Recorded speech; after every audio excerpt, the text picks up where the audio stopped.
It's thinking. Welcome, everybody. I think, no, it's still not quite there. Still not there. There we go. No, still not. There we go. Now we're going. Hey, everybody. It's Tina Desiree Berg. Today is Monday. It is November 21st, 2022.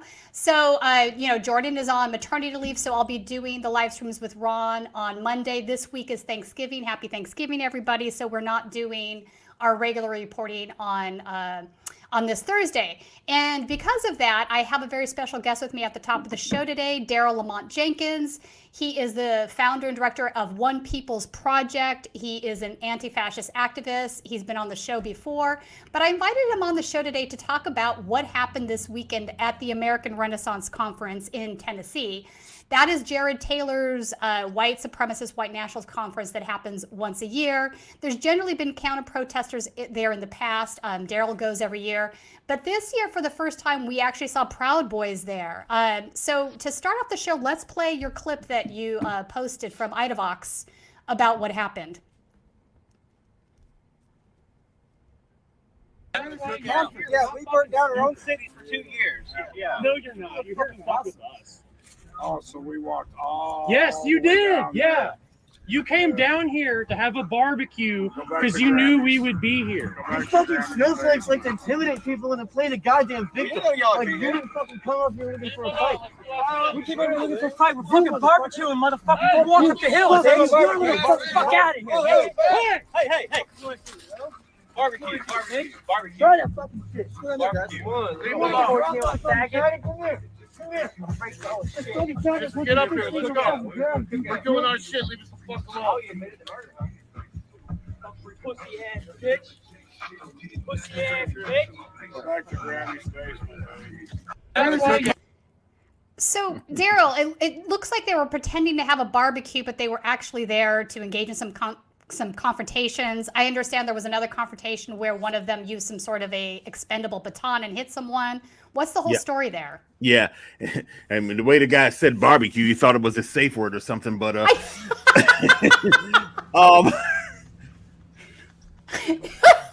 Right? It was weird because I could tell you, like you said, we've been coming out to that particular conference in the woods of Tennessee for the past 10 years now. And the crowd that we would have can vary. It can be about 100 people. It can be 15 to 20.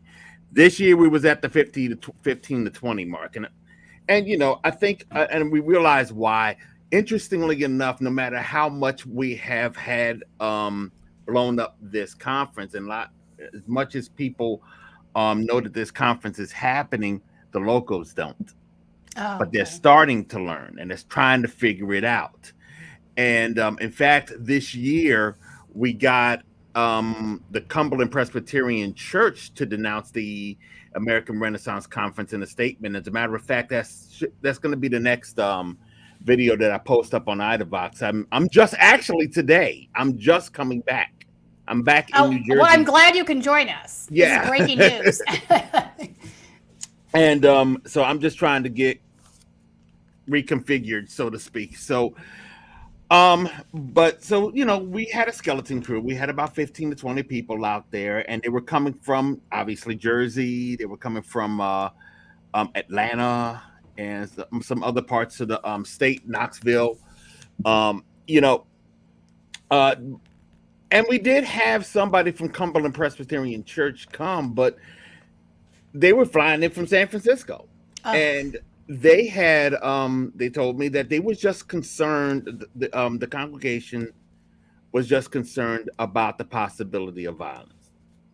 And our attitude was that there was nothing to worry about, simply because we've never really had it. Right. I mean, it's always been just something ranging from a peaceful vigil to a shouting match, and then we all go home. Right. There's only been one time that there has been some violence, and that came from whenever somebody from American Renaissance's conference attacked one of our people and got thrown into the lake for his troubles. Yeah. So, Gerald, let me ask you this. Generally speaking, Jared tells the attendees not to engage with the counter protesters, right? So, all right. So, but again, the Proud Boys, that's a whole different conversation, right? And this is where the fun begins. Now, we all Okay. know that the Proud Boys have been basically trying to show up wherever they can start some trouble over the past couple of months. And I guess we were next on the bill. We have never seen the Proud Boys there as Proud Boys. I mean, Jason Kessler used to be a Proud Boy. Right. And he was there this year. And he had and so they showed up, and we were like, first off, you're not supposed to have any firearms on the public grounds there. Yeah. This On is owned by the state, right? This is just for them. This is, I mean, Okay. really, this was just for this weekend. Otherwise, it wouldn't be a problem. But now we but so I just want to preface that, make the point known that you weren't supposed to have any firearms on the on the grounds. We would assume that means you're not supposed to have weapons.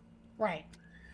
So we're there. We're in the spot that we were holding our little vigil and yelling and screaming at the building. And here comes these cars and trucks that were driving down the hill.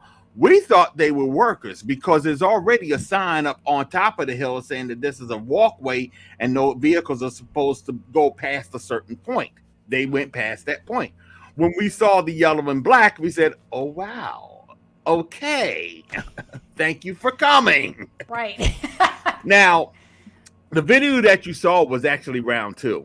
Round 1, unfortunately, we had problems with the video. We can't play it. But in round 1 was me approaching, the Proud Boys, the assembled Proud Boys, and just trying to see why they were there. And they were trying to say they were just there having a barbecue.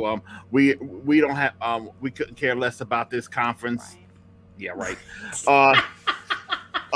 There's no way that they would show for a barbecue in the middle of a public park in Tennessee that was hosting American Renaissance that weekend. That's nonsense. Yeah. Yeah, but there's no way about 6 or 7 guys dressed in Proud Boy colors and carrying retractable batons would just so happen to want to do a barbecue in this expansive park right where we are.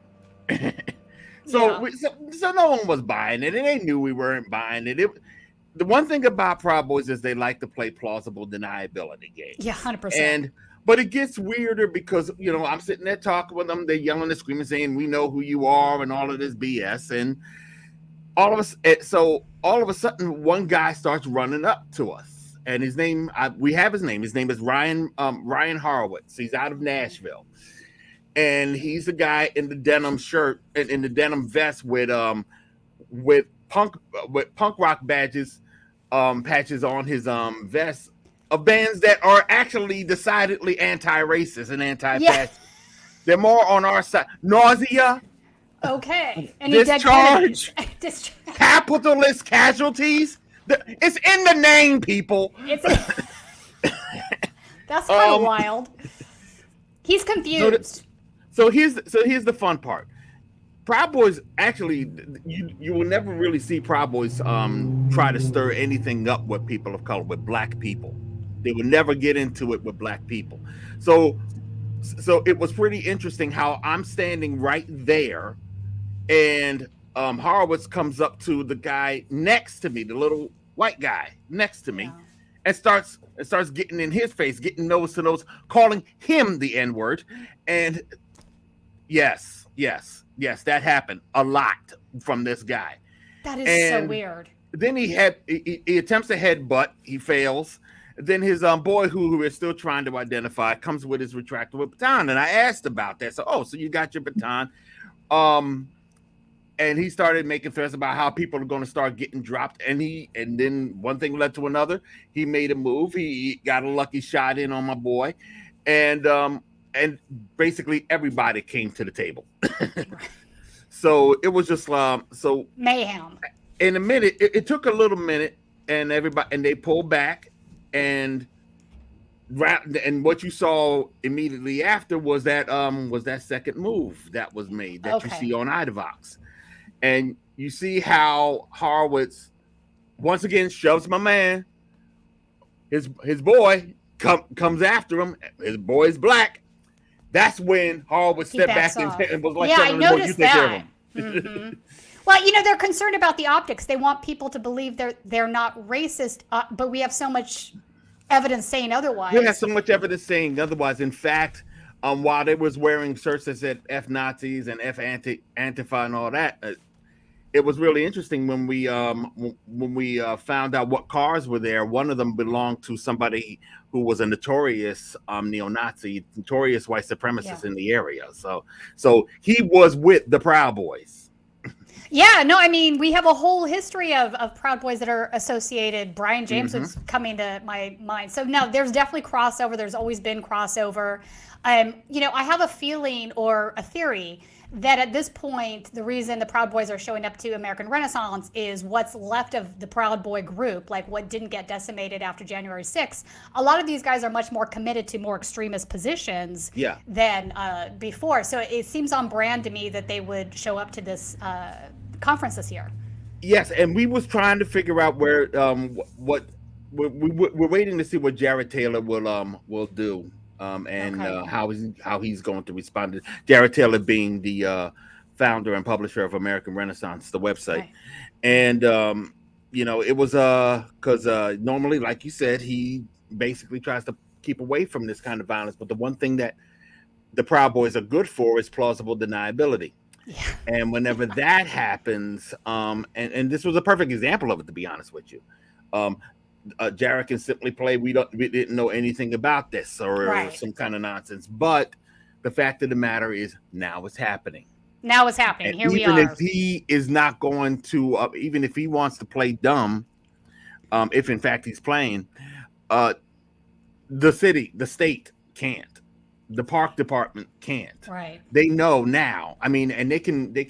And here's the other interesting thing. Last year in the same spot, we had a whole bunch of cops all over the place. We had cops sitting at the building watching us. Right. Those cops were not apparent this time. They were not there. They were not there.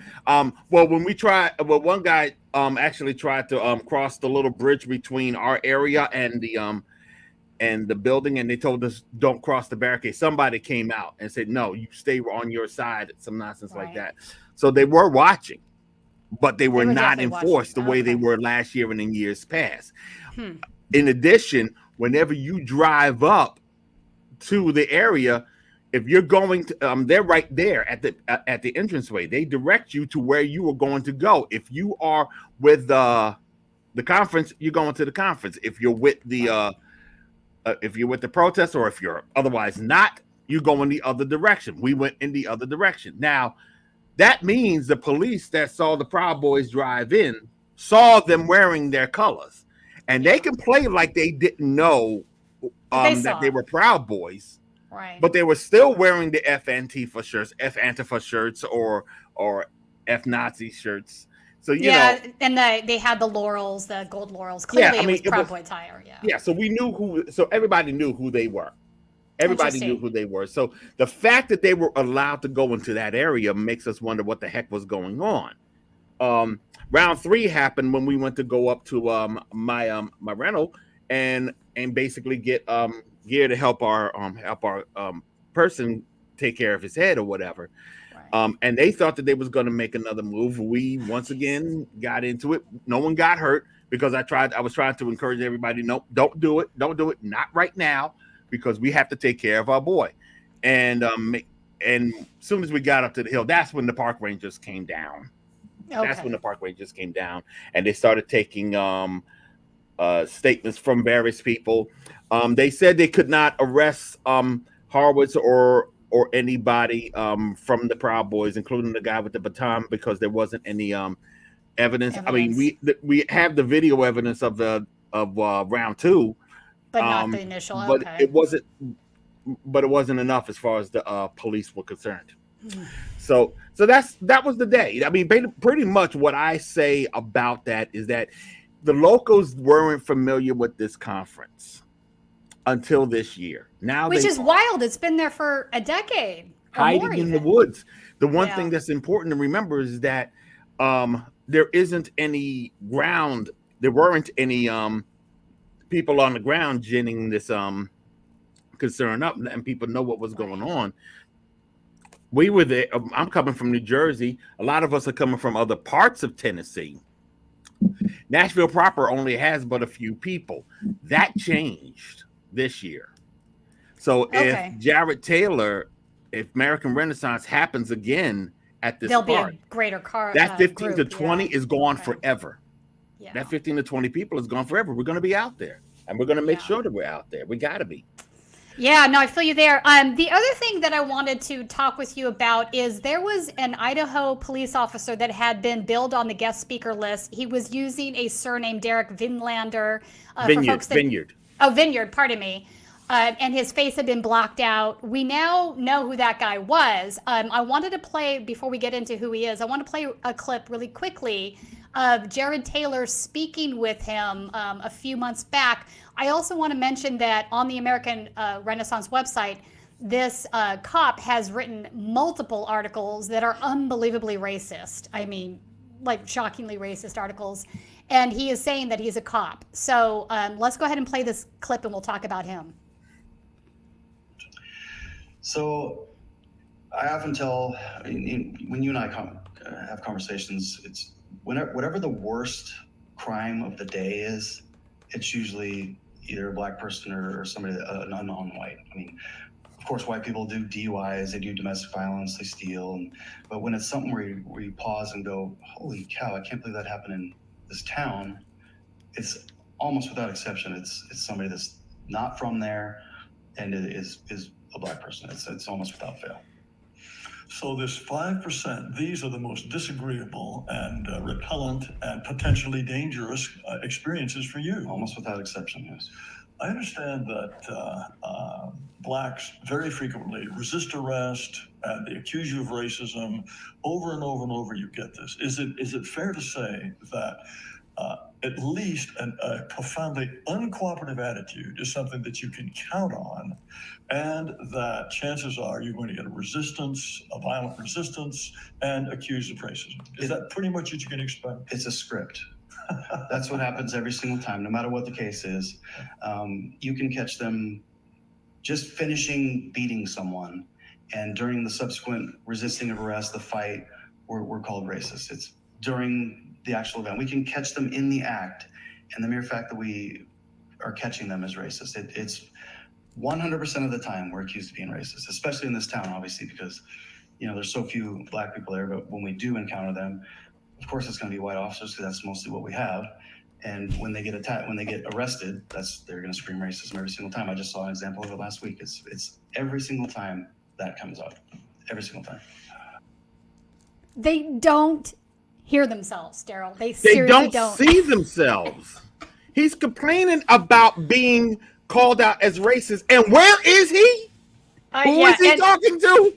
And he's also saying racist things. So just for folks that we've talked about this on the show before, but I want to mention this really quickly for anybody that isn't familiar or hasn't seen those shows. So Jared Taylor would consider himself to be what he calls a race realist, which is sort of a biodeterministic viewpoint of what race is, meaning that inside the races, they're biologically determined. Your IQ is hardwired to your race, like in a whole bunch of other hogwash that's completely debunked and untrue. It's like old race science, but he clings to these things, right?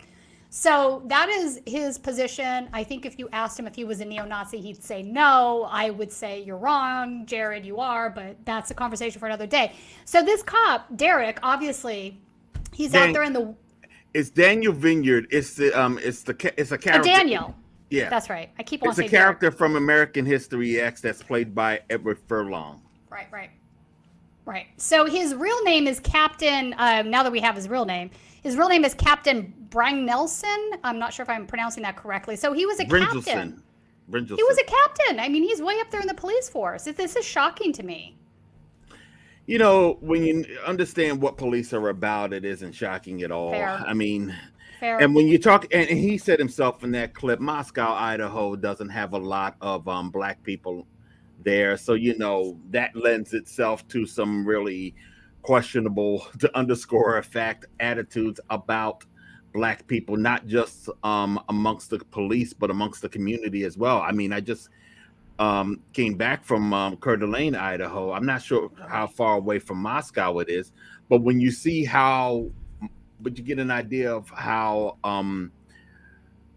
should I say, the prevailing notion about people of color are in Idaho. I mean, Idaho's a very racist state. Yeah, there's a lot of right-wing extremism in Idaho. That's been the case for a long time, I believe.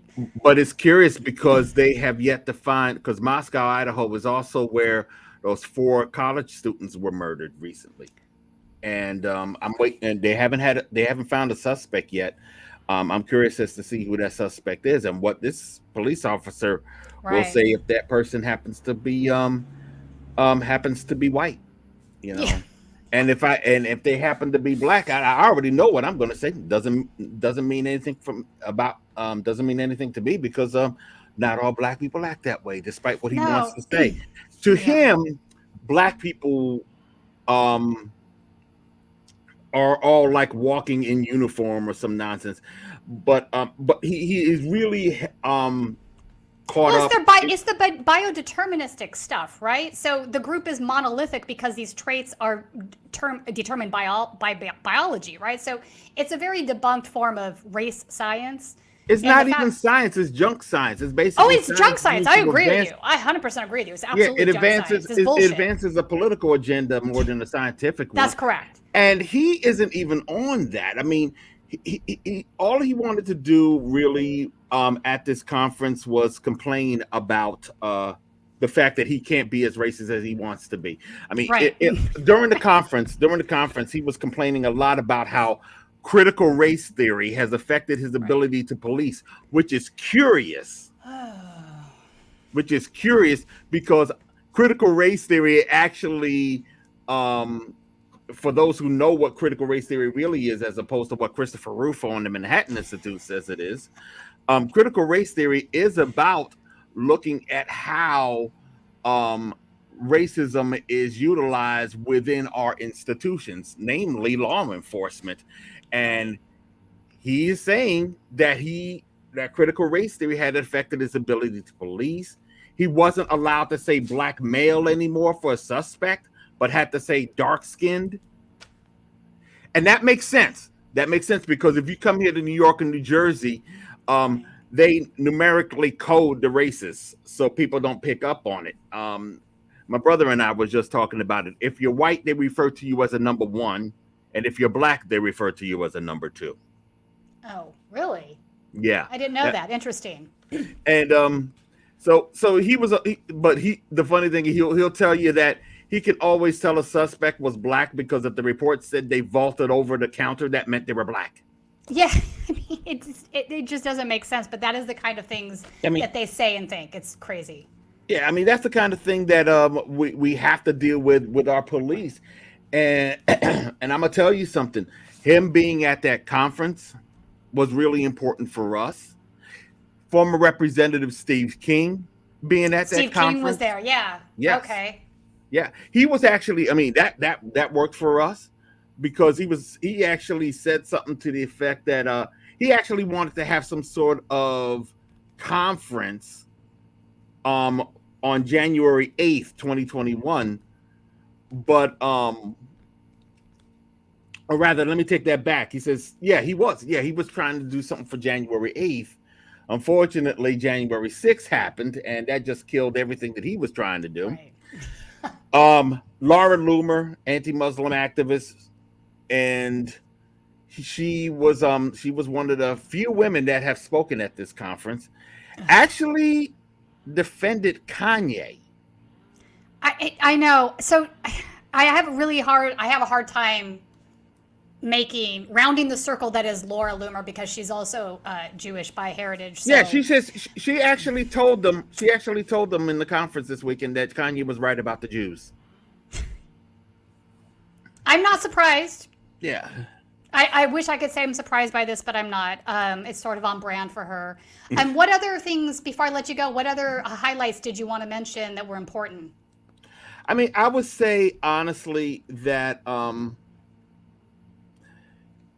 this conference is really important for people to pay very close attention to. This Yeah. and other conferences that of that stripe. There's tons of other hate conferences that go on like this. I'm not even going into the mainstream. I'm just talking about your white nationalist conferences that take place all the time.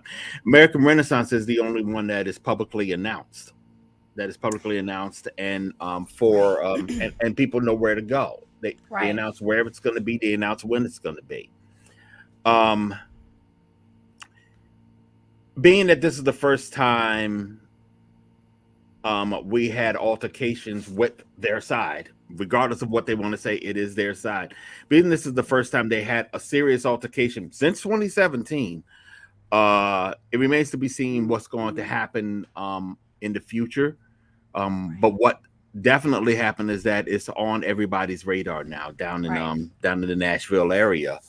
And I know that we are going to be talking to people down there a lot more over the next year, so that when this happens again, never mind the fact that never mind trying to get people to come out, having people talking about this conference and having people in this area talking about the damage it's doing to their community is very important. The reason why the Cumberland Presbyterian Church had even come out for this is because, in particular, it's general principle.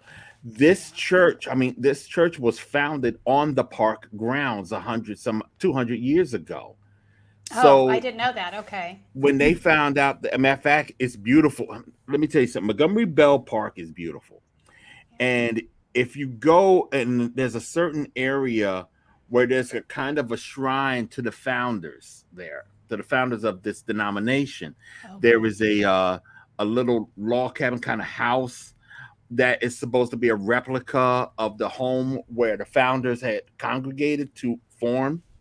Okay. And there's a little chapel that's also there. And this chapel was hardcore. I mean, all it is the pews, altar. That's it. That's it. And it belongs to the denomination, and it's beautiful. I mean, I'm actually surprised I didn't take pictures of it, but hopefully I can go down there again on more pleasant terms, because I definitely want to work with the church a lot more to talk about. And they they didn't know that this had been going on down the road, so to speak. They had inklings and stuff like that, but not everybody, I think, on the church is on board, and not everybody is on at the church has an idea of what they want to do in regards to it. This year they figured, okay, yeah, we got to say something. It's gone too far. Yeah. I mean, I think in the wake of January 6th, a lot of folks there were maybe on the fence before, like, this has gone too far. And now with the Proud Boys coming in, it definitely has. I mean, one of the things that as I said before, the church was concerned about violence, and this year they were right. And that's why a lot of them didn't come out. So what I told them is, look, I want to come down sometime in the springs, maybe in the winter. But I would like to come down and talk with the church and play this game on their terms. It's got to be done on their terms. They know their community better than I do. Yeah, and it's important that protests are also involving the community there. I see what you're saying. Yeah, and I think, and then really that is the biggest mistake. A lot of people, and there's a lot of people there that wish they did know. And we're going to change the living daylights out of that, especially if we're dealing with the Proud Boys now. Yeah, because the Proud Boys showed us, they're going to show you that it's violence. Yeah, you know, they want to solve all of their political disputes through violence. So they're not in the same realm as Jared Taylor saying, yeah, let's not engage with them. That's over if this is going to be a regular stop for the Proud Boys. I agree. And I got to be honest with you. Let's not just talk about the Proud Boys in regards to this conference, because over the past, as I said earlier, over the past month or so, they have been couple of months now, they've been going to drag performances or any LGBTQ event, trying to cause some drama, trying to get into fights with people there, and we haven't seen any pushback against them. Instead, what we get is that I have a friend of mine that's sitting in jail in Albany because back on January 6th in Albany, they were attacking some people, and he tried to protect them and ended up stabbing 2 of them. So now he just got sentenced to 20 years. He's going to appeal. His name is Alex Contapassis. I mean, sometimes you'll see him under the name Alex Stokes. Okay. I'll have something on Idavox about him shortly. But he's a friend, and I was with him in Charlottesville, and we talked regularly. And the fact of the matter is, he doesn't belong in jail because the Proud Boys are out there causing drama. And we just chased the Proud Boys out of Penn State. Rather, Gavin McInnes out of Penn State. We chased them out of New Jersey. We chased them out of New Jersey just last week when they tried to hold an event. And in the interest of their plausible deniability routine, they called it a comedy show. Right. And this is how they're going to operate, and we're just going to have to operate a lot better than they are. I mean, it's over. It's over. Yeah, it's over. Everybody knows they're not a drinking club. It's definitely over. Daryl, if folks want to follow your work and keep in touch with what you're working on, where's the best place for them to do that? You can go to onepeoplesproject.com, and you can go to idavox.com, idavox.com. You can still see Idavox is your media. Your media. Yes, it's the media news line. Yes. If people want to donate, that's you go to Idavox. You can click on that. We can. We're trying to get our fund. We got our fundraiser for the end of the year off the ground, and we want people to help us out as the year draws to a close so we can get ready for next year. We want to thank everybody who helped us on this particular trip because we were really short on cash. We're always short on cash, but we really wanted to make sure that we are at these events when they happen. I'm going to just put this out, to be honest. I actually want to try to come out to the inauguration of the Arizona governor. So if anybody's willing to help out with that, that'll be great. That's happening on January 2nd. Normally, I don't like telling people when I'm coming because then all of a sudden everybody that wants to play comes. Right. So, and they start talking about it. You're on their hit list, Daryl. You know, it's like it ain't about me, but I want to try to get down there. So I'm just putting it out there. If anybody's willing to help, please do. Great. So and that's that. I mean, yes, you can still see me on Twitter at D Lamont Jenkins and Instagram at D Lamont Jenkins. But that's it in a nutshell. Thanks for popping on and sharing your rendition of this weekend. I think I want to give as much attention to these things as possible so people know what's happening out there. I appreciate your time. Thanks for joining us. All right, thank you. Much appreciated. All right, now I'm gonna have Ron. There you are. Whoa. What's up, everybody? Ron. I also wanted to thank Double K. Thank you so much, Double K, for your donation. And I think you just renewed your membership, too. Thank you, Double K. Thank you, Double K. Appreciate that. Folks, just so you know, Colin is not on the ones and twos today. He is in transit. So I am on the ones and twos today. So we're running the ship the best we can here. But if things are a little slower, I'm doing double duty here. So yeah. And we appreciate you. Please smash the like button. Be like, good job, Ron and Tina and Daryl. Smash. Do it. Smash the like button. And, if you got a super chat, we will get to it. We might be a little bit slower to get to it, but we will get to it. So please do leave a super chat so we can chat with you. And let's go. Why don't we start with Colorado Springs, which is, of course, very okay. Yeah, it's somewhat related to what we were just talking about, really. Yeah. So hang on. I'm going to drop a link in. Somebody's asking for the Idavox donation link. I'm dropping it in right now. Here you go, guys. Boom. That's for Daryl Lamont Jenkins. There we go. So Colorado Springs, we had another shooting related to... Just so people know. Colorado related Springs. To... go ahead. No. I just brought up like a source thing. Just this is just a recent thing from CNN. I'm sure everybody has already heard about what happened, but here's like a quick kind of update. Colorado Springs LGBTQ club shooting suspect faces murder and hate crime charges. Yeah. So the man suspected of killing 5 people and wounding 17 others. And again, I think that's just so far. Like there might be some more among the wounded, and I think that some of the people who are wounded are in some. That's right. I got actually those updated numbers. What did that have 25 injured? Yeah. Later. Okay, 19 with gunshot wounds. Okay, that's the latest information that I could find too. And I'm sure that's gonna. Hopefully there's no other. I mean, hopefully everyone makes it through, because some of the people who are injured, they are in very bad condition. So. Yeah, there might be more than 5 counts of first-degree murder when. Yeah. So hopefully everybody pulls through. But so the man suspected of killing 5 people and wounding 17 and counting at a Colorado Springs nightclub will face multiple murder and hate crime charges, court records show. Anderson Aldrich is facing 5 counts of first-degree murder and 5 counts of bias motive crime causing bodily injury. Now, so this guy has a little bit of a history. Of course, he went into an LGBTQ nightclub. He had bomb threats against his mom. Yeah, in 2021. He has ties to the Mormon church. And he's just had other like threats that he should have been on. I mean, someone like this should not be able to just get a firearm. Right. But they can and they do, right? You know, I wouldn't be surprised if it comes out later that some of these weapons were unserialized weapons. So, you know, I think we should also mention that his grandfather is a politician for the Republican Party here in California. He is a giant MAGA guy. He's from inland San Diego area called Santee. So people that watch Right-Wing Insanity, we can pull up the photo of, I pulled up one of his. So Santee, California, that is inland San Diego. It's by El Cajon.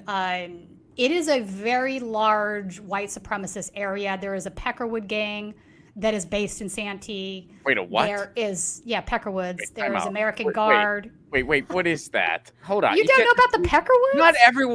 Not everyone breathes this stuff like you do, Tina. Not everybody like has a decoy membership to all these things, and they know like all these messed up organizations and all the nuances between them. Like, here's the difference between the Peckerwoods and the dill holes. Like, I'm glad you're doing that work, Tina, but not all of us have that in our short term. So who the hell are the Pecker dildos? The Pecker dildos, that's a good one. Okay, so the Peckerwoods are more or less part of the Aryan Brotherhood. They are a neo-Nazi.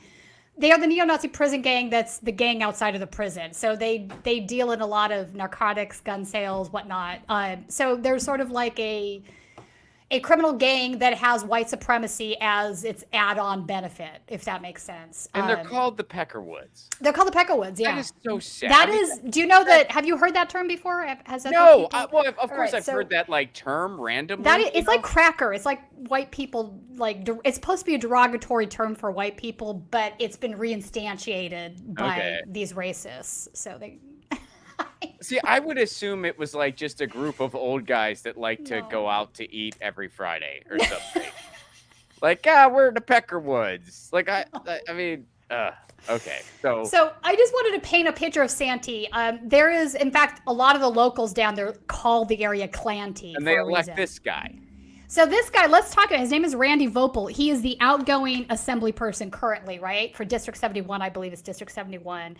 He just lost his primary, so he is the outgoing. But prior to that, he has a very long history in politics. He was the former mayor of Santee from 2000 to 2016. So he was the mayor there for 16 years. And then before that, he was on the city council from 1996 to 2000. So he's been in Santee politics more or less his entire life. So this is this kid's grandfather. So I am assuming there's some influence going on there.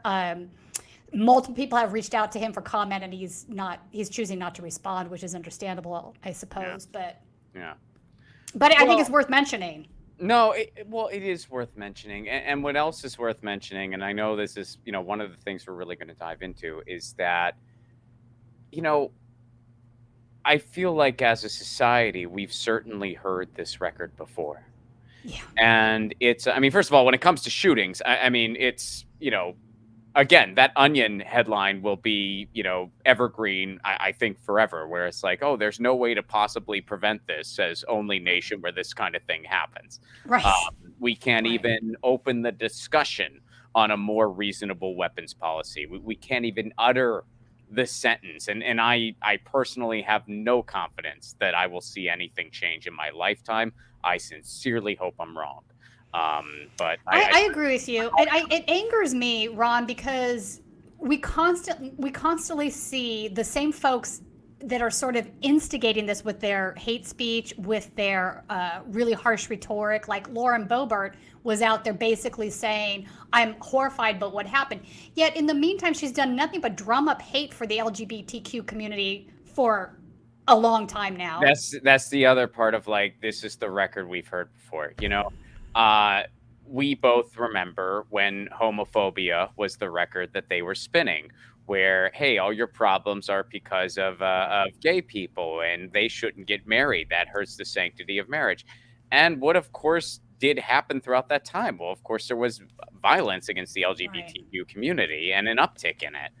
Then, you know, that sort of fizzled out a little bit. So they needed a new scapegoat. I mean, immigration's always a safe scapegoat. You can always fall back to immigration when you need a scapegoat.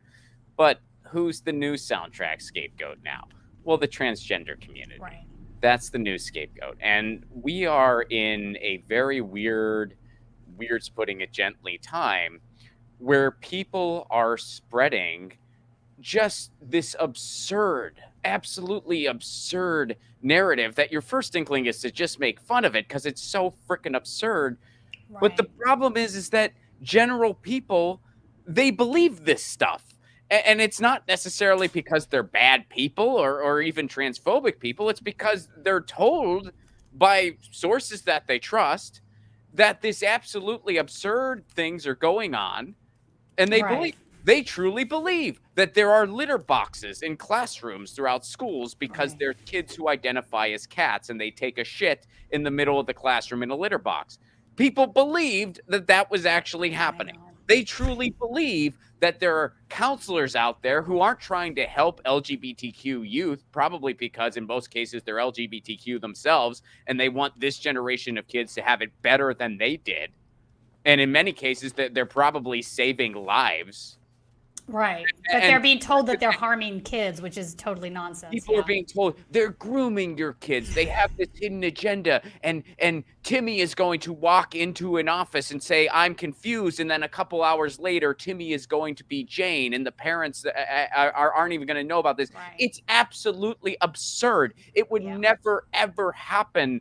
And it demonstrates a profound ignorance to what gender dysphoria really is, to what the field of science and medicine in that department is all about, to the processes around it. It's beyond insulting to the transgender community.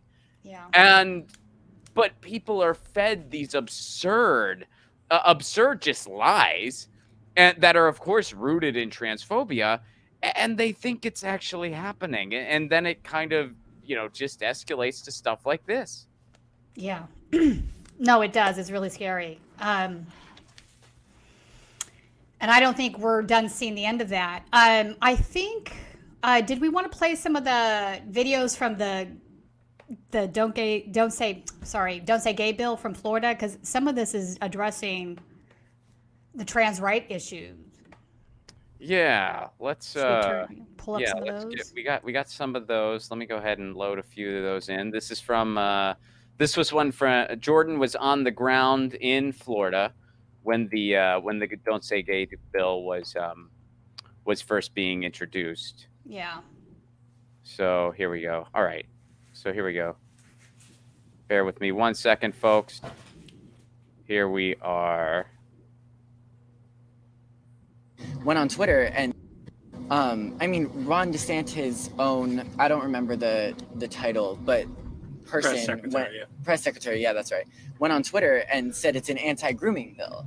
And that is such a blatantly obvious dog whistle to legally enforce this stereotype that has put queer people in danger, that has gotten us killed. That is the reason we have, higher homicide rates, right? So it's they're putting us in danger and they know what they're doing. And they say, oh, you're not a parent. Like, who are you to judge? And I'm saying, well, I'm a student. I'm the one who would be affected by this. This year, I don't even know I surround myself mostly with queer people. And like everyone I know is suicidal. I'm on antidepressants. Everyone I know has like, it's I have terrible. a bag of medication. Yeah, exactly. Every single person is either on antidepressants or like extremely suicidal, and that's where we're at right now. Florida already has the highest LGBTQ suicide rate of any state, and queer teens are 4 times more likely to commit suicide, and they know that because I said that and I was one of hundreds that said that, testifying in the Senate and the House of Representatives. I went door to door talking to senators and representatives, Republican and Democrat, telling them these statistics and telling them personal stories. They heard me, they listened, and they voted for it anyways because they know what they're doing and they are trying to kill us.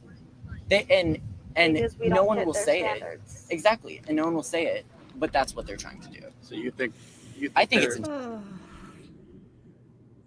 Yeah. It's so sad. Yeah. Well, and then you even hear people say things like, oh, this is just a wedge issue. I'm sorry. It's not a wedge issue when there are powers that be that are trying to stamp a group of people out of existence. Right. It's not a wedge issue. It's a hate issue. It's hate. It's unfounded hate. And that is what is happening here. Yeah. That is what is freaking happening here. And, you know, for people who actually read that bill, you did, I did, Jordan did. And that's why Status Coup covered it a lot. That's why I covered it a lot. That's why you covered it a lot, because we actually read it. We knew what it was really all about. Right. And, you know, it's just based in these, again, these absurd narratives that aren't happening. And, you know, I mean, even you can go through each thing. You can even go through, you know, the thing about the sports where there was the swimmer, the how many people talked about that without knowing what actually happened or understanding what the rules actually are. Well, because they don't care. They just want to gin up hate. They want to gin up hate, or if they're general people, they're just, you know, totally misinformed on the issue. Well, that too. By Yeah, some people who want to spawn hate. So many people, they honestly thought what happened was a male swimmer just decided, I think I'm a female, put on a women's bathing suit, and then started beating everybody. That's not what happened. That's not what happened. Not only is that can't happen. There are rules around that. There are rules around if you transition and you are a college athlete. And those rules, you have to go through hormone therapy for at least a year before you are able to compete in a gender other than your birth gender. That's why people who transition socially, meaning that they just transition socially, there's no hormones involved or surgery involved, they still compete as their birth gender. Right. So that's why. And oftentimes birth gender is confusing for some of these folks. If you're born with various degrees of both sex organs, at birth they're going to pick one for you. They're going to pick one for you, and it might be the wrong one. I mean, these things are complicated and nuanced, and most of the time you're right. People don't understand what's happening science-wise, let alone any otherwise. But what I'm angered about is the right-wing extremists and the politicians that, and instead of trying to have some empathy or understanding for a group of very marginalized individuals, they are ginning up hatred for them. And the fact that this shooting happened, it's not the first one, we're probably going to see more, is that's blood on their hands, and they don't seem to care. They still think that they are the moral arguers in this argument, and it's really disturbing to see this happening. You know, like drag shows. I mean, I can't believe that drag shows are now becoming a regular protest, a protest circuit for the Proud Boys. It's absolutely fucking absurd. Drag shows are nothing more than entertainment. I mean, I used to go to drag shows when I was in my 20s, you know, 30 years ago, 25 years ago, whatever. I'm 52, do the math. But point being is that these are folks that are dressing up in costume and entertaining. There's nothing sexual about it. I mean, there might be sexual components just because of what it is, but it's not this garish display of pornography, for fuck's sake.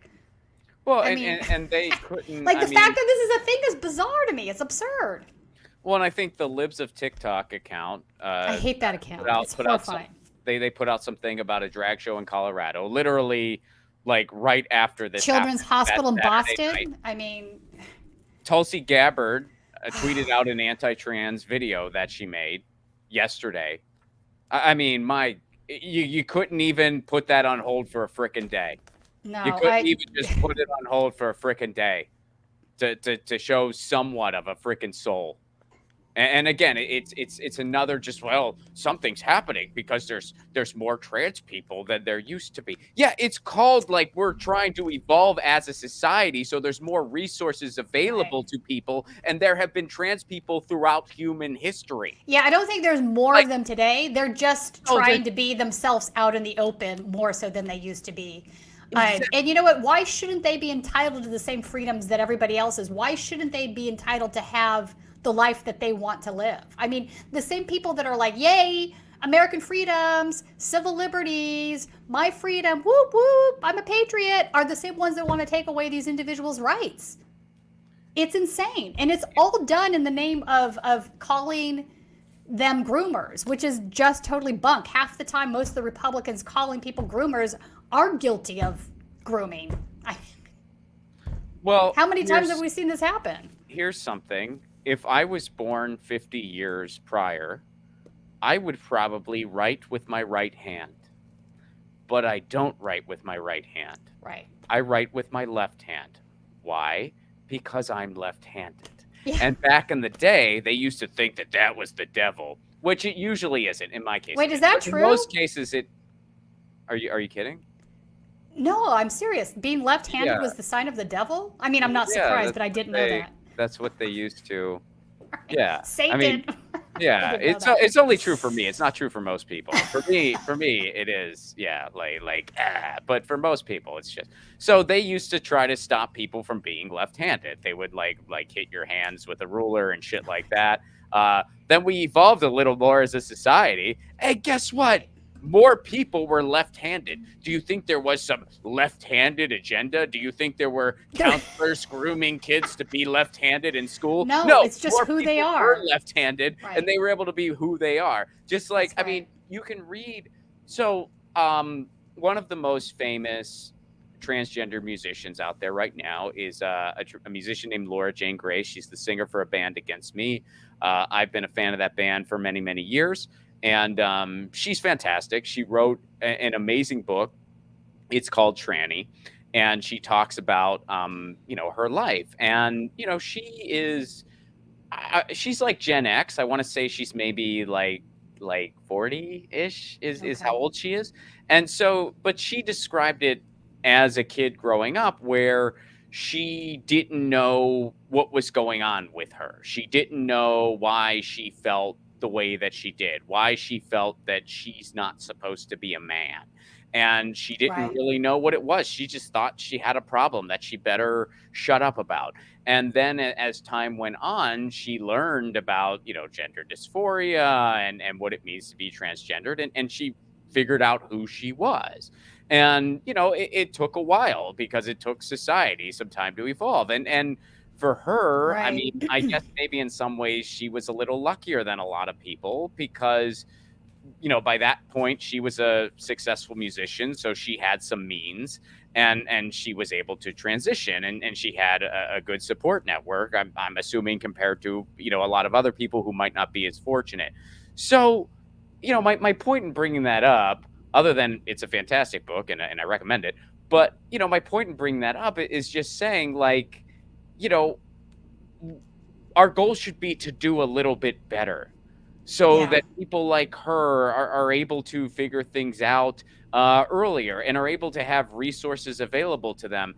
And being able to see a counselor who specializes in that type of thing when you're in school, that could be the difference as to whether or not a kid makes it. Literally makes it. That's right. And to try to just stamp that out of existence through bogus bigotry and how it is so painfully insulting. Somebody who dedicates their life to being, I mean, let's go out on a limb here. I'm going to guess that school counselors aren't necessarily raking in the dough. I bet they don't get paid an awful lot. And somebody is trying to help LGBTQ youth and they get told by society that they're a groomer.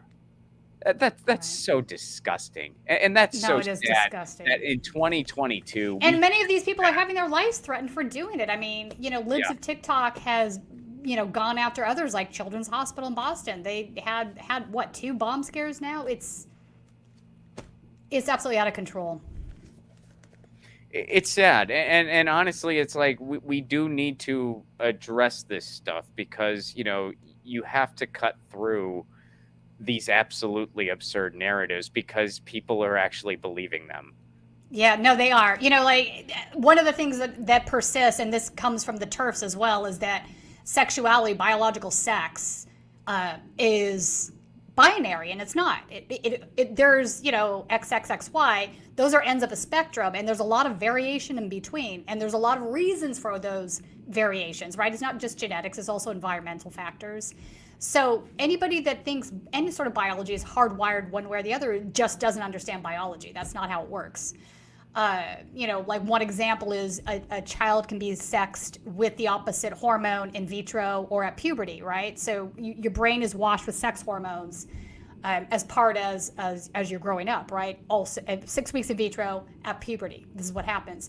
If you get sexed with the, so quote unquote opposite hormone as to what your, sex organs are, you're going to feel a different way.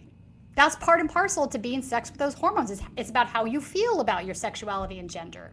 So there's just one example of many that could direct somebody in a certain direction. So this has been with us since the dawn of time. There's a reason the ancient languages don't only have male and female pronouns. They have the third one. That's been with us also since the dawn of time. So this becoming a thing now all of a sudden is just another example of the right-wing, radicalized right-wingers just going on to the next thing to hate. And it's very scary because each round it gets ratcheted up in the anger and hate level, and it's ready to explode. I think what we just saw happen in Colorado Springs, I'm sorry to say, isn't going to be the end of it, and it worries me. No, me too. And I think what you just spoke to too is just the complexities of gender dysphoria and that entire field, which I mean, I can say I don't fully understand every in and out about it. I mean, Right. I'm still learning and evolving. So are you. We all are. Right. It's just really good when you have the humility to shut your mouth and listen Instead of hating on somebody, as opposed to speaking about things that you just are completely ill-informed on. And That's right. another thing too, there was actually a really good interview that Jon Stewart did recently. And it was, I believe it I'm was. guessing not with our 2 ex-secretaries of state. You apparently haven't seen that. Oh, no, I have not. He had Condoleezza Rice and Hillary Clinton on last week. It was kind of scary. I am not familiar with that, and I'm certainly not endorsing everything Jon Stewart does. But there was an interview he had somewhat recently. I'm going to skip the Rice and Clinton one. I'll let you. You can watch it for me. But there was another one that he did. I believe it was with a representative from Arkansas. And it was about this issue where he talked about, just gender dysphoria as a whole. And he kind of made the point that it's not just about, being transgendered or not. There's a lot of other things going on in that field. And he basically said to that representative, who are you to decide that you know more than these medical professionals who are trying to help young people? Who are you to say that you know more and you should be making these decisions for their lives as opposed to medical professionals and their parents and themselves? Who are you? And it was a really good interview. And again, it also looked into the nuances. I mean, because there is a lot more involved with this. I mean, there's even been people. There's a lot more. Yeah. I mean, these are the superficial conversations. So I came across, there's a guy named Dean Hamer that works in this area. I came across him when I was doing research for my master's thesis. A lot of the times the same argumentation that goes on about biodeterminism in race also happens in sexuality and gender. So there's a lot of crossover there. Anyway, I don't want to go deep on that stuff. No, we could go deep into it. But anyone that's interested, right Dean Hamer is a great research to look at. He's an evolutionary biologist who has done lots of studies in this area. So I would recommend Dean Hamer. Yeah. All right. So what should we do next? Railroad strike. And also, thank you, Double K. You're very generous today. We appreciate you. Thank you, Double K. You are awesome.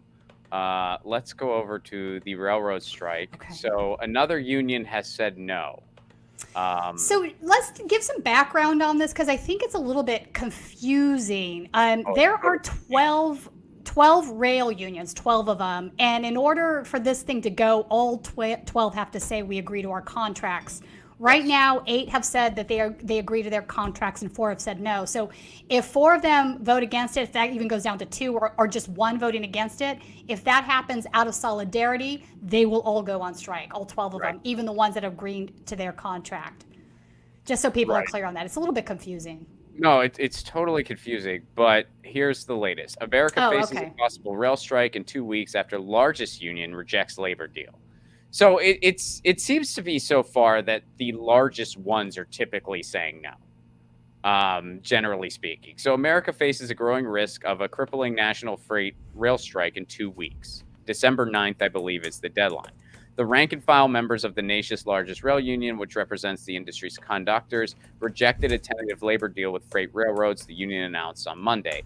The nation's second largest rail union, which represents engineers, ratified its own contract, but the failure of the conductors to ratify their deal is another setback to efforts to avoid a strike. With these votes, all 12 rail unions have now completed the ratification process, with members of 8 of the unions voting in favor of the deal and 4 voting against it. The 4 unions that have voted no will remain on the job at least until early next month. Again, I believe the deadline date is the 9th there, while negotiations are held to try to avoid a strike that could cause widespread disruptions in the nation's still struggling supply chain and overall economy. Now, I say that if this deadline comes and they don't have a deal that they're satisfied with, they can't push it down the road again. They have to strike. Yeah, I agree. Because they've pushed it twice now, and they've agreed, and that's why, and we can get into a prior Status Coup clip here, because, you know, Joe Biden kind of declared preemptive victory where he's like, we prevented the strike. No, you didn't. You got them to agree. You put a Band-Aid on it, yeah. Well, they agreed we're not going to strike while we're negotiating. That was it. They're like, we're still going to work while we're negotiating. Right. So you didn't prevent a strike. You prevented an immediate, we're not working right now, we'll come to the table with you. That's not preventing a strike. But that's, of course, what he claimed. And that's not what happened. So what I'm saying is they can't push it down the road again. If their needs are not met come December 9th, they got to say, we're done. We're going on strike. Because otherwise they'll do the same thing again. They'll be like, well, let's talk more. And you promise not to go on strike while we're talking, right?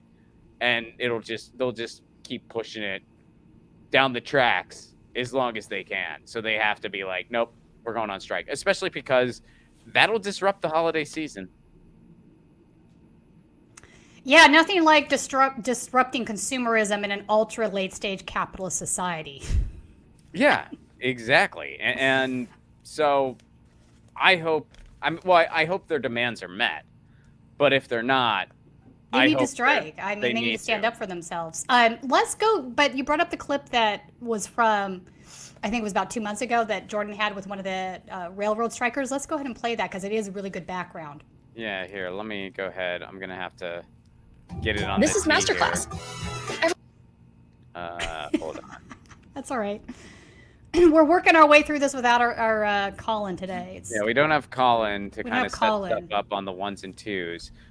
So I kind of have to set it up in real time, which is a lot harder to do when you're also talking. And but it's really hard to do when you're also Smash that frickin' like button, smash the heck out of it, and leave us a super chat. And if you are able to, support on the ground journalism over at statuscoup.com/join, where under normal circumstances we got Colin on the 1s and 2s, so you don't have to deal with me kind of fumbling about and putting stuff up on the tee. But today we're making do with what we got.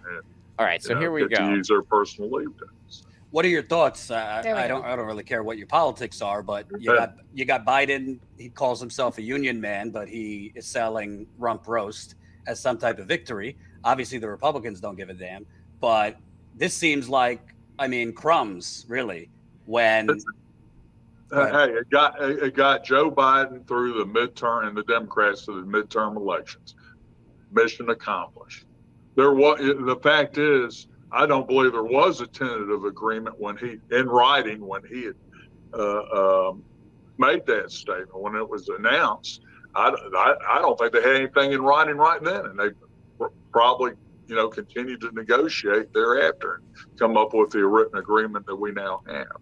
I don't see what I mean. To me, the companies get everything they want. They get automatic bid scheduling. Okay, so I can't claim jobs. Okay, if I'm a younger man, I'm on top of the barrel. So when I want a day off, I just bid to a job that has some off days that I want. I can move over to them. But for everybody else, they can't claim vacation vacancies. They can't claim temporary vacancies as they could before, and go to another job that had some off days that they could be off. That's all gone. They have to bid in a job, and that's the job they're stuck on for that week. And there's not a lot of movement because people go to the job that they stand for, the best job they stand for, and that's what they're on. And so it eliminates, again, it's a tightening of the screws, eliminating the ability for us to create off days when we need them, and just become essentially the slaves of the railroad. Single day vacations. Slaves of the railroad. Yeah. I mean, and it's terrible, like the conditions that they're under, like where it's like you're on call pretty much constantly. You have these long days where you're responsible for covering. And you're by yourself. If they want to take down the crews to one person as opposed to an entire crew, that is really taxing mentally. Yeah, they can put you on a one-person crew. They were demanding 2 weeks of sick time, which, given the nature of their work, is beyond a reasonable request. They were offered one. They were offered 1 day. I mean, it's absolutely absurd. And when you get sick, you're not sick for 1 day. There's 1 day sick leave is ridiculous in any occupation. That's just absurd. Absolutely. And they worked through the pandemic. They never saw an extra dime for it. Meanwhile, like, profits are sky high. I mean, again, that's the thing to keep in mind. Wages are suppressed and profits are sky high. And this is true across corporate America. So all of these things can be attained simply by the profit margins shrinking back to something normal. It's just gotten to a certain level of greed where there's an expectation of ever increasing profit margins. And that's coming out of suppressed wages. The inflation we're seeing right now is from increased profit margins, not increases in wages. So all of these, traditional ideas of economics are being, kind of spun around at this point. So shout out to the railroad workers. And if they don't reach an agreement, strike's going to happen in December. And I'm sure there'll be solidarity from other industry as well. I'm sure the Teamsters will support this. Longshoremen will support this. So, maybe that's what's needed. The increase in labor activity has been happening over the past year. And it's not just in retail, right? We've seen the Starbucks, we've seen Amazon, but it's also in traditional areas that have had unions existing, but just not really standing up to the employers, right? Or holding any sort of hard line against the small wins and small gains that they've been able to eke out. So it's high time that this happened, in my opinion. Absolutely. So we got one fun one to kind of end the day today. This one's a little more fun in comparison. It's been a pretty heavy stream today, folks. So, I know, right? We do have a lighter story to end on. It's just like, okay, hate shootings and transphobia and white supremacist group and the Picker Banjo Boys or whatever the hell they're called. Peckerwoods. The Peckerwoods. It's like a harmless sounding name, but they're neo-Nazis. They're neo-Nazis. Yeah, 100% they are. They're neo-Nazis. I feel like one of these days you need to make me a freaking Nazi lowriders. I mean, yeah. Yeah. Should I do a flow chart of where these guys all fit? Yeah. Or Venn diagram. Sometimes they, kind of go on top of each other. Pictograph or something. I mean, it's like, how do you freaking keep? I mean, yeah. I don't know how you keep track of all this stuff. Because I've been been studying these guys for years now. Well, yeah, so. no, I know you have, So- but like the regular person, it's like, how do you? No, 100%. Like, it's like you don't know, like, what are all like, and then what are the differences between all these freaking groups? Like, what are the differences between the hate groups? It's just like, well, we all There hate are some the same people. They all but we- hate the same groups of people, but there are levels to it, believe it or not. No, I believe it. It's just, I mean, it's just mind blowing to me. It's just like, no, we hate all the same people, but we have Taco Tuesday and they're against. And it's like, what the hell? Like, how does this even happen? But anyway. Post-truth so- America is a wild place. That's all I'm going to say. So we got a kind of lighter one, and it, of course, involves Twitter overlord Elon Musk, who he reinstated Donald Trump, which is funny. I mean, I think it's pretty funny. Now, what would be funnier is if Trump immediately deletes his account. That would be I'm hilarious. curious to know what he does with this. Can he resist it? I know he came out and basically was saying, I'm staying on Truth Social, which actually makes sense. That's his platform now. But it would make sense that he'd be like, yeah, no, I'm done with you, Twitter. Yeah, you would probably want me to come back because I'm going to bring an audience with me. But I'm just going to make my own thing grow over here. So, I mean, honestly, I would kind of respect that move a little bit if he was just like, yeah, screw you. I'm not going to tweet for you, Elon. Because he's talked a bunch of smack on Elon Musk on Truth Social. Trump has. Oh, 100%. Like where he was like, it was actually kind of funny when he was like just roasting Elon Musk. I'm not going to pick a plutocrat. I'm a fan of neither one. But by all means, if they want to roast each other, that's fine by me. Yeah, exactly. But so here's his most recent. This is very brilliant stuff. And lead us not into temptation. This is the guy who runs Twitter, folks. So there's Donald Trump. He just spent $44 billion to troll people, honestly. To make this meme. Like, But what guess the fuck is this? Someone did a good job here. Hold on. Let me. All right. Wait, I love the morphed one is pretty funny. This one's great. Come on, tweet something. There's another. That was I like that. There's a one that's really good where they put Elon's face on that. Yeah, you went by it already. It was hilarious. Did I? Here, hold on. All right. I think you did at least. Wasn't it before? I thought it was. Wait, that is like one of my favorites. The morph of Trump and Elon Musk. That's frightening. That looks like somebody who just sold you bad insurance. Like, come on, tweet something. There was another one. I'm not finding it, but anyway. Okay. So a bunch of people did this. Yeah. All right. Some of these are funnier than others, but waiting for Trump to tweet. What do you think he's gonna do? What's your guess? I don't think he's coming back to Twitter. If Really? I had to put money on it.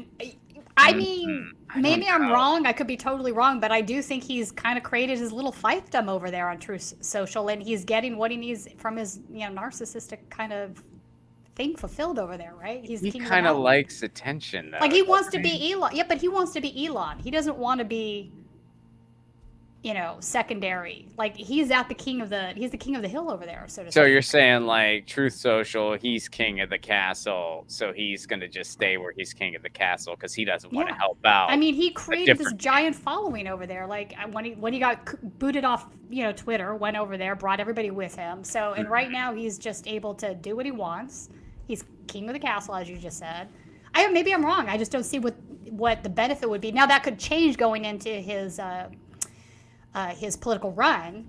I mean, maybe he thinks like at some point I need to have more eyeballs that I'm not getting over here, but that remains to be seen. But right now in this moment, I don't see why he would. That's a fair assessment. Yeah, I think you might be right. That's a fair assessment. I just would never underestimate his desire. By the time that's true. By the time he decides he wants to come back to Twitter, Twitter may not exist anymore. Also I'm just saying. fair point. Yeah. So here, this kind of adds a little bit of fun to it too. Elon Musk hasn't been able to woo Trump back to Twitter, so he's trying Marjorie Taylor Greene instead. So following his so far unsuccessful attempt to lure Donald Trump Elon Musk has opened the social media platform. This is from Rolling Stone, by the way. Used to be a cooler magazine than it is now. But he opened up the social media platform to another once banned far-right favorite, Marjorie Taylor Greene. So I didn't know that she was banned, actually. I didn't realize that. But she's been back for a while, though, right? I mean... Well, according to this, it was reinstated on Monday, unless this is current. Oh, all right. Her personal account was reinstated. So maybe it was her Congress account. Oh, yeah, because she had a congressional account. She had yeah, okay, right. That makes sense now. That's true. Gotcha. So her personal account is back.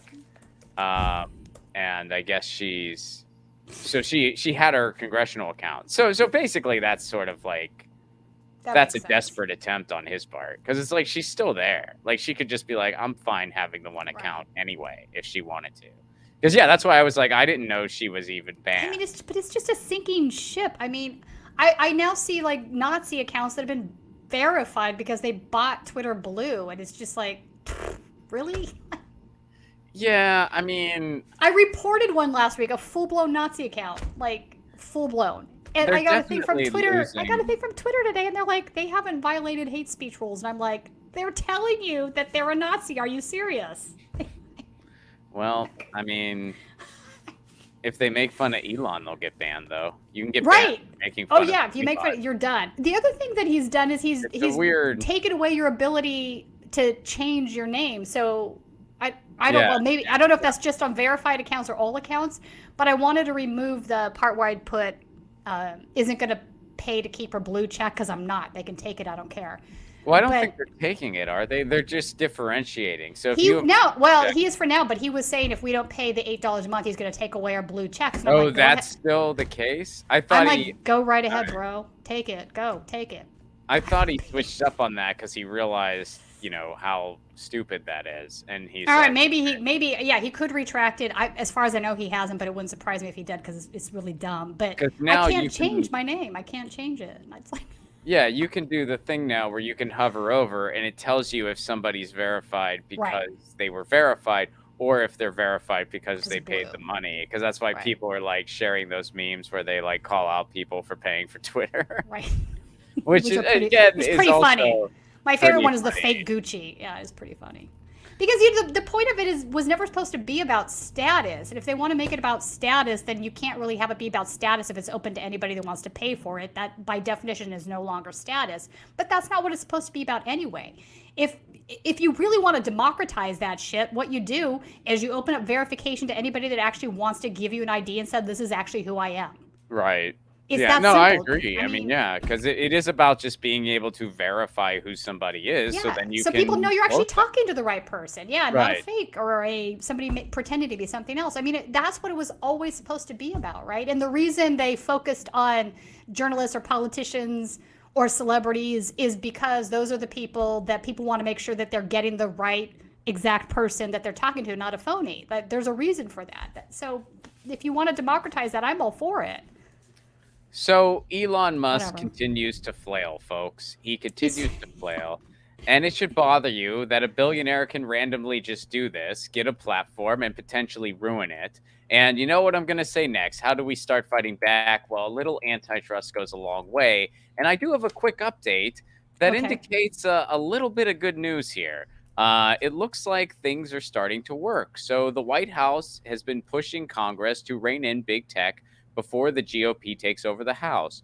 With only a few weeks left to pass high-profile antitrust bills targeting big tech, the White House is privately pushing the offices of the Democratic leaders in Congress to pass the legislative package.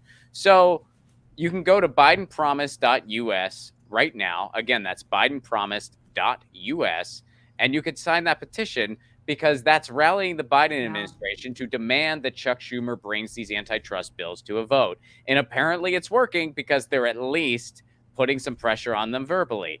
Could it just be theater? Absolutely. Could it just, could they wait out the clock? Absolutely. That's what Chuck Schumer's going to try to do. But you know what? If we're loud enough, they'll have to act on this, because this is proof that it's starting to work. So again, Biden promise. They're gonna have to, yeah. They're gonna have to fold to enough public pressure if enough public pressure exists. I agree with you. So go to BidenPromise.us and please sign that petition. It lets your officials know that you want action on the antitrust bills immediately. And folks, before we get to the super chats here, I will let people know where you can find me. I'm going to be on the road some coming up in 2023. January 28th, I'll be in Tucson, Arizona.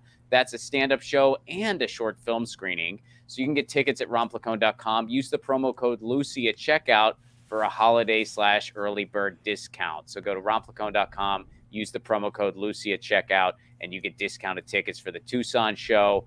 And that's going to be the debut screening of my short film Loner. So I'm excited about that. February 10th, Los Angeles at the Glendale Room. February 17th and 18th, San Diego, California. And April 14th, second show of the 3-show installment at the Glendale Room in Los Angeles. And May 12th, third show of the 3-show installment at the Glendale Room in Los Angeles. Tickets and info for all those shows, romplacone.com. And don't forget the early bird discount over at Tucson. And romplacone.com for all those tickets. Let's go to some more of our super chats. Woohoo! Nikki, what's up? The Arkansas official was our AG, now Lieutenant Governor Leslie Rutledge, and Jon Stewart made her look like the fool she is. Yeah, that was a good interview. Again, I don't like embrace everything Jon Stewart's been doing as of recent, but that interview was really good. That was like old school Jon Stewart. Yeah, I used to be giant. I'm still a giant fan of some of the stuff, but I was just having Condoleezza Rice and Hillary Clinton on, two, as far as I'm concerned, war criminals to discuss their war crimes was. It was just a little disturbing. Oh, totally. Well, it's I was like, what is this? I feel like a lot of the late night hosts, or maybe not even a lot, but some, it's like that's the case. Like there's times where like on certain issues, John Oliver really freaking nails it. Like, you know, like when it comes to tech policy and stuff like that, like he's amazing there. When it comes to some other issues, not so much. I mean, you know, so it just depends on a lot. But yeah, thank you for that. Thank you for that clarification there. And as far as the interview I was referring to, Des Boss Fleisch, you wanted to know how to pronounce my name. Yes. Yeah. we both struggled with it last week. Well, it's Fleisch. He just helped us out. They just helped us out. Jordan and the Vanguard guys do it pretty well. Fleisch is pronounced like Fleisch. I love it. Good German name. I dig it. I think it's German anyway. I'm pretty sure that's got to be. Yeah. No, come on. I'm pretty sure. I think we got a couple. Michael says it's German. All right, there we go. Okay. We verified. I think we got a couple more, and I don't want to miss anybody. So there was a double K. I know Colin normally pulls all of these up and stores them, but they don't stay up. For anyone who's a little late, we're working without Colin today, so I am on the 1s and 2s. And I'm doing the best I can on the 1s and 2s, but it's a little more difficult without Colin here. So please bear with our. I'm scrolling and I see the other ones. They disappear, which is really annoying. Why do they do that? Yeah, I know it. So double K, thank you. We saw that one. I think there was Chris. What's up, man? How are Chris you? Garrett. I think there was Chris. There was something from Chris. I saw. Chris. Hey, Ron Placone. What's up, Chris? How about hosting a left-wing lunacy segment to complement Tina's right-wing insanity segment? Lucy could contribute.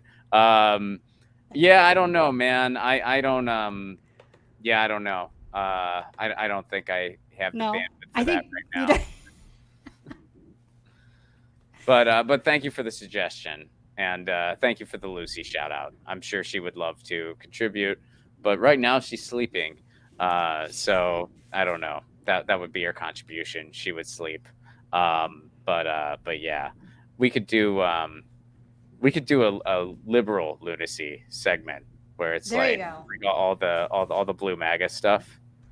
That could be entertaining. But again, I mean that's a lot of bandwidth what you do. That's a lot of bandwidth. You interview people, and again, you know all this information about all these freaking groups that I feel like if I knew, you need a certain level of institutional knowledge. But I think you do have that about liberals. You have that. You've seen it for years. But I don't know all the freaking. I mean, I know the obvious, but there might be I mean, what is the neoliberal like pecker dildos or whatever? I don't freaking know. Well, I don't think there's anything equivalent to that. I think all of their lunacy comes from the idea that you can serve both the plutonymy and the working class at the same time, and everything will turn out peachy keen. I think it's their economic policies where you're going to see the lunacy. No. I understand that. I'm just saying I don't. Yeah. If I knew all the shit, I mean, you would just have to troll third way all day. Yeah. I mean, yeah. I mean, really, the third way Twitter account is like a much shorter segment. It's unintentional parody. Well, maybe we could start, taking a look at maybe looking at some of that at the end of each show. Well, there's also like I'd be game. A neoliberal Twitter account that I thought for the longest time was parody. It's not. And it's like they're serious. And so yeah. I mean, that Radio Free Tom guy is a prime example. And the only reason I know I don't know that one. I don't know. He was a guy that tried to literally told me I was an idiot because I had the audacity to say that income inequality inevitably leads to increased fascism. That's just indisputably true. And yeah, he told me I was wrong and I was an idiot. And I was like, wow, dude, this isn't even like a controversial statement. Are you serious? Yeah. He writes for The Atlantic. I remember that. And I was like, okay, that explains it. The neoliberals can't possibly ever fathom a universe in which their economic policies that clearly have been failing, lead to income inequality, and that there's anger that brews from that, and that right-wing populism ends up being the way a large chunk of them go because there's no left exit provided to income equality. Yeah, right-wing populism isn't a real thing, by the way. It's a freaking oxymoron. It's just neoliberal. It could be but all right, but I'm talking about neo-fascists here. I mean, no, I know what you're talking about. It's a thing that has been created.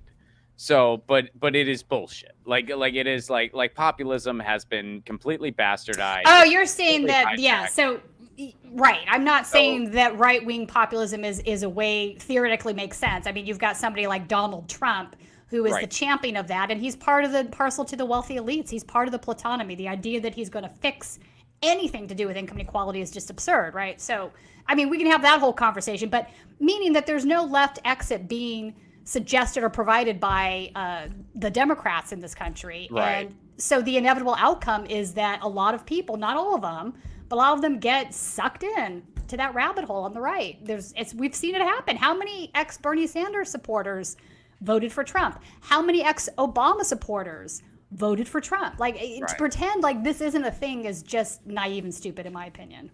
No. I'm with you. And but as far as the other thing too is I feel like they also they draw equivalencies between what they perceive as the far left and the far right. Yeah. And this is true. I really reject that. I reject, like the whole horseshoe theory. Yeah, I don't think horseshoe theory is accurate whatsoever. Nonsense. I agree with you there. Because is look, nonsense. and I'm not, obviously I'm a leftist myself, and I'm not going to sit here and say that, our side is completely perfect and that there's never any, poor behavior on our side. Of course, I would never say that. That's not the case. But I absolutely refuse to equate people who want universal health care and an end to the wars with people who are Nazis. Which is exactly. No, it makes no sense. Because they're not close, okay? They're not close at all. Just because somebody's left this side of the equation to go to join this side because they're anti-establishment doesn't mean that the theoretical principles that undergird these positions are even remotely the same. I agree with you. Horseshoe theory is hogwash. It is hogwash. It's just people migrate from one camp to the other. There's a whole group of folks out there that are angry, they're nihilistic, they are accelerationists that truly believe that just bringing the empire down is the solution, and they don't care how it happens, right? Or they're very anti-establishment in the sense that I just hate the establishment. So, Bernie Sanders is anti-establishment. Oh, he's off the chart. he's no longer viable. Okay, this guy over here, Trump's anti-establishment. I'm going to vote for him. When you're just anti-establishment or contrarian, and it's not moored to any real principle, at some point you support an untenable position. So yeah, horseshoe theory is just ridiculous. And that's when you start using the pretzel logic to kind of justify. I mean, that's what I call it. Like when you hear people say things like, "Well, Trump's the true progressive," it's like you're out of. Oh my God, you're out of your mind. That is freaking ridiculous. No. And you're trying to score some contrarian edgelord Twitter points, but what you are saying is not based in any kind of rational world, and it just sounds absolutely fucking absurd. It is fucking absurd to use your. So that doesn't mean that you're not. You're probably right when you talk about the Democrats, but then to go like into this frickin' place, it's just ridiculous. So, Nikki, thank you for correcting the record there and edit elected lieutenant governor in office on January 23rd. So they were elected. They'll be in office on January 23rd. Thank you for that, Nikki. And thank you for shining a light on the interview I was referring to as well. And also thank you very much for your super chat contribution. And God, we have one other one and it freaking jumps on me. We had another one. Colin, oh wait, damn it. Where is Colin? I know. He does all this stuff in the background that I appreciate so much more right now. I've always appreciated him, Tina. I'm sorry that you needed a day without him. No, but I guess I'm a little bit more of a team player than you are. Wow. And I didn't mean it that way. Well, you said it. Colin, are you listening while you're driving? Colin, I love you. Just remember this. Just remember this. Remember who always appreciated you, Colin. I found it. Presence, what's up? How are you? I'm pretty sure I heard Ron say Status Lou on a previous show. Hell yeah, I did. I think Lou's embraced that nickname, hasn't he? I hope so. He should change his Twitter to Status Lou. Status Lou. Because it's really good. Right there. It's right there. I'm pretty sure he took it. I don't know if he said it in any shorts yet. I don't know if he's been like, "This is Status Lou here." I hope he does. I hope he does. It's good. I mean, it's it's good his nickname. thing. He's got to do him. Yeah. But it. I hope he'll consider it. I think it's a fun one. All right. I think we got it all. So thank you all so much. Again, let me try to do my best to do a run through. Again, we don't have the curated list from Colin, so we're kind of shooting from the hip here the best we can. But presence, let's see here. Chris Garrett, Despus Fleisch, let's see. Nikki, thank you. And what other ones did we have, Tina? Who else do we got? Chris Garrett, you got. No, I think we got them all. I don't see. No, we have Double K, which we got. Double K. Yes. Double K. Thank you very much for It's your. really frustrating that they disappear. I wish that YouTube had a thing where they just. You wish that YouTube did something to make it somewhat more convenient for creators. Yeah. As opposed to how can we make creators' lives miserable? There is definitely someone on YouTube who every day they're like, what can we do to make it even shittier for creators? There's got to be a task force. And it had to have started in like 20. As soon as they decided YouTube TV was going to be a thing, and as soon as they were worried that a bunch of advertisers were going to bail because of Russiagate, so around 2017-ish, they definitely put a task force together that was just like, how can we make creators' lives more miserable? What can we do to make it even shittier for them? We should automatically disable that. That happened on my channel, by the way. They just disabled the chat. Oh, we thought you might not want it randomly. You had a chat every single frickin' time you've ever streamed. That's you might weird. randomly not want it. And then they brought it back? Be on frickin'. No, I have to manually change shit every time. Oh, that's annoying. It's YouTube's. Anyway, I probably shouldn't complain about it here. They'll start messing with Status Coup. But shh.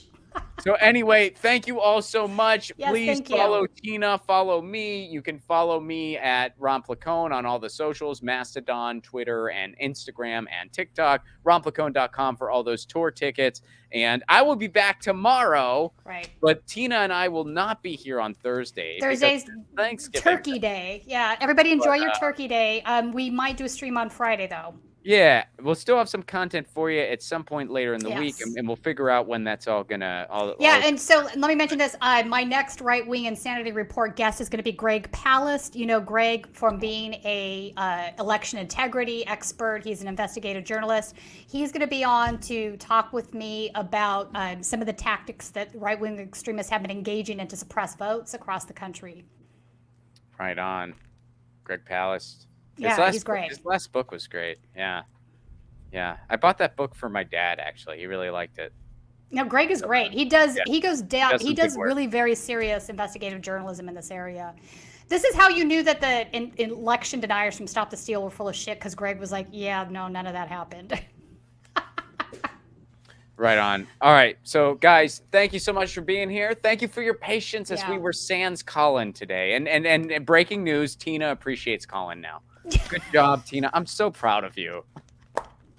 No, I appreciate him more. I've always appreciated him. All right, y'all. Thank you, guys. Status Coup signing out. Right? Yep. Yeah, we'll go with that. We'll go with that. Peace.